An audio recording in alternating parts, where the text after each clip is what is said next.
Se llega el Día de la Madre y todo el mundo está esperando la serenata que se le viene. Pues Petro no es una madre propiamente, porque el gobierno del cambio lo que resultó fue un bandido, porque este es el mundo al revés. Y sin embargo hay que hacer la serenata, la fiesta de la corrupción en la que nos tienen.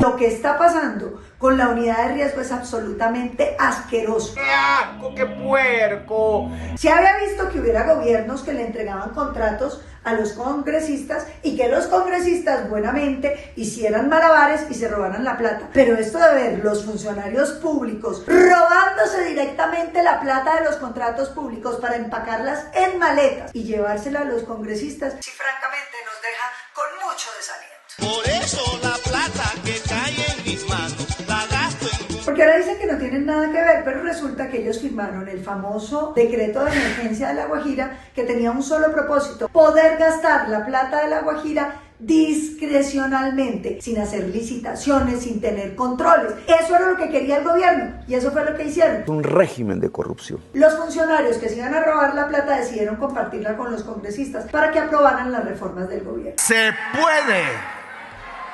¡Puede! ¡Viene de poder!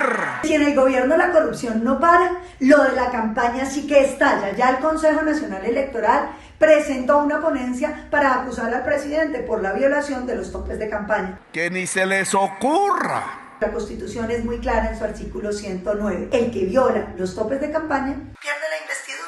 Que dizque el golpe blando. Y estamos hablando de lo de Daily Cop, que resultó apareciendo la famosa foto del avión de $2 millones en la que viajó el presidente con los amigos durante toda la campaña. Y no lo reportaron en las cuentas tampoco. Le pagaron a 85.000 testigos electorales entre 30.000 y 50.000 pesos por los gastos de campaña. Son 5.000 milloncitos que tampoco reportamos en las cuentas de campaña. Cuando un presidente se corrompe y su familia se corrompe, pues se corrompen los ministros y se corrompen los funcionarios y ahí hacia abajo todo el mundo. El hijo del presidente metido por enriquecimiento ilícito, porque la plática de la campaña del papá, recibiéndole la plática no solamente al hombre Malboro, sino a un montón de políticos corruptos de la costa, terminó en los bolsillos de él. Nada educa mejor que el ejemplo.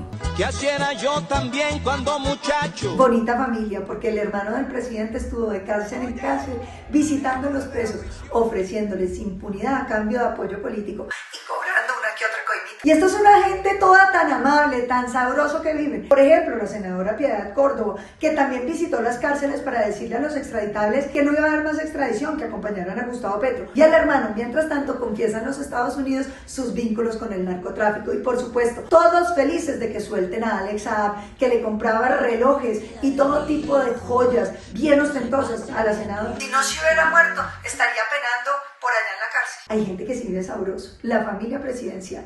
Bueno, vivir sabroso no solamente es plata. Por eso la plata que cae en mis manos la gasto en... Porque tampoco podemos olvidar que estos recursos, no que consiguen con los delincuentes, sino los de los colombianos, que disciplinadamente pagan los impuestos, se los gasta la primera dama en fotógrafo, maquillador, vestuarista y hasta masajista. De secretaria privada también. Entre 10 y 30 millones de pesos mensuales nos cuesta ese séquito de nuestra emperatriz disfrazada de papa.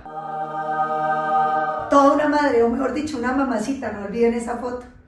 Y claro que un principio fundamental en este gobierno es que favor con favor se paga, porque toda esa financiación del clan Torres que financió ese magno evento y toda la precampaña del presidente, pues recibió su gratificación, 180.000 millones de pesos en contratos para el clan Torres. Y el otro contratista, Contecha, que también prestó el avión para que votara el presidente de aquí para allá, y el ministro recibió ese contratico de la vía en Rosas, ese puente que todavía no funciona y que todo el mundo se queja. Ese contratico está lleno de sobrecostos. ¿Y qué les pareció? Que la propia unidad de riesgos compró una finca de 400 millones por 5.400. Al dueño le ofrecieron 1.000, pero los otros 4.000, ¿para quién fueron? También lo empacaron en maletas, porque lo de las maletas en este gobierno también pega. Yo me acordaba de las bolsas, pero después vinieron las maletas de Laura Sarabia, que se perdieron, se las robaron, y nadie supo cuánta plata era que había en las maletas. El hecho es que le hicieron polígrafo, casi tortura, a la niñera para que confesara. Y vienen las donaciones de los sindicatos, que dice el presidente que son absolutamente transparentes, pero yo yo pregunto, si uno está impedido para votar sobre salud porque le donó la salud, ellos no están impedidos para votar la reforma laboral y por lo menos la reforma a la educación. Ese es un impedimento que no han querido aceptar. La USO les donó 1.033 millones y FECODE les donó 500. Sindicatos llenos de plata, gastando en política. Y hay que celebrar que los maestros están disfrutando del nuevo sistema de salud que nos van a extender a todos los colombianos. Finalmente salieron de las EPS.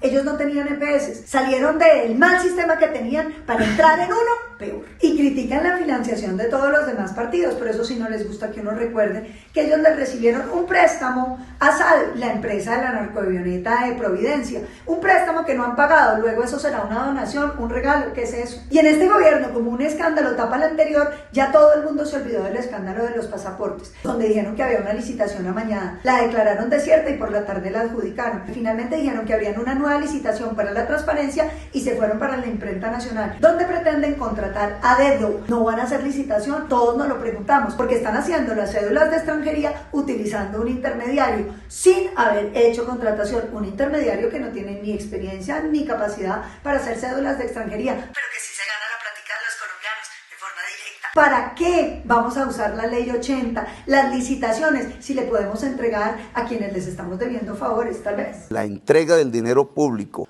para los amigos del presidente. Y como va la cosa de los pasaportes, nos va a tocar viajar. Déjame atravesar el viento sin documentos.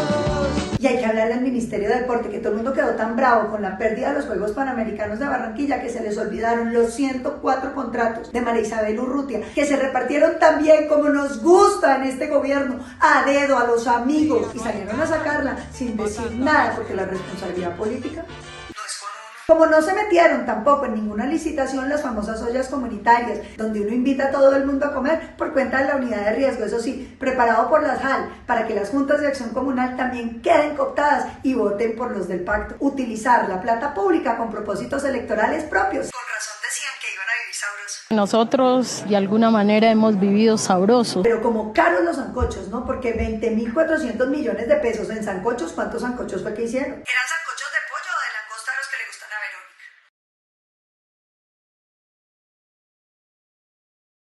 Lo de la unidad de riesgo también mata el escándalo de Colpensiones, pero eso es un escándalo bien importante. 226.000 millones en sobrecostos no es una bicoca. ¿Se acuerdan los escándalos que hacían cada vez que había un sobrecosto en otro gobierno? Pues aquí los sobrecostos son para echar la gente que no nos gusta, pagarles indemnización para poder meter a los amigos, pagar almuerzos del club de banqueros, que son un asco por capitalistas, pero que comen sabroso. Pero hay muchos amigos del gobierno que no están tan contentos. ¿Qué quieren que llegue? Puta, ¿quién fue el que puso la plata? Es un gobierno que también le fascinan los delincuentes para que hablen mal de los enemigos políticos. No solo importan a Mancuso, sino que les pareció lo de Aida Merlano, la que compra votos, la que supuestamente era el gran enclave de la corrupción, termina confesando que le puso los voticos que Petro necesitaba para ganar. Le saco la artillería y comienzo, y en la artillería le sumo los votos que le restarían para que perdiera. Y antes de morir es mejor aprovecharla. Por eso la plata que cae en mis manos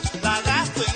Este era el video de Petro recibiendo la plata de Juan Carlos Montes. Y Juan Carlos Montes tampoco lo íbamos a dejar solo, con una circular roja por la celebración indebida de contratos en la alcaldía de Gustavo Petro. Fue el intermediario de un negocito bien importante. ¿Se acuerdan la casa de Davos de apenas 50 metros que se alquiló por 3 días y que nos gastamos $1 millón para que algunos fueran a degustar el café español de los amigos españoles catalanes de Verónica, entre otras? Están bien metidos en varias cosas en el país. Pues ese contratico del $1 millón de la casa de Davos es de Juan Carlos Montes. Estos son algunos de los escándalos de este gobierno en estos casi 2 años. Un régimen de corrupción. Lo que es cierto es que el presidente Petro considera que todos los gobiernos de Colombia han sido corruptos, porque hay que juzgarlos por todo lo que haya sucedido durante sus gobiernos. Y ha hecho siempre responsables a los presidentes. Cuando empiezan a aparecer esta lista tan larga de eventos de corrupción, yo no fui, nadie me vio, nadie puede probarlo. Él nos dice que su vida ha estado dedicada a la lucha contra la corrupción. En este gobierno hemos visto la corrupción, no hemos visto la lucha.